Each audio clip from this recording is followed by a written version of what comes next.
ঢোল বাজাও বা খোল, আজ বানাবো তেলানি শোল, তেলানি শোল, তেলানি শোল।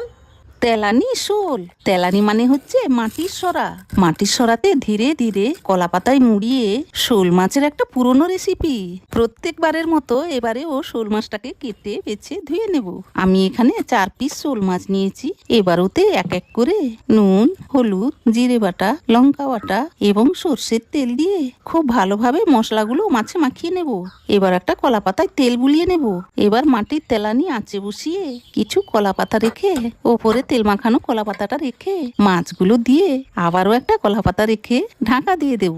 7 থেকে 10 মিনিট হতে দিয়ে কলা পাতাটা তুলে নিয়ে দুটো থালার মাধ্যমে অপর পাশটা উল্টে দিয়ে আবারও একটি কলা পাতা দিয়ে তেলানিতে রেখে দেব 7 থেকে 10 মিনিটের জন্য। গরম গরম ভাতটি বেড়ে ওপরে মাছটি রেখে কবজি ডুবিয়ে খাওয়া শুরু করে দিতে হবে।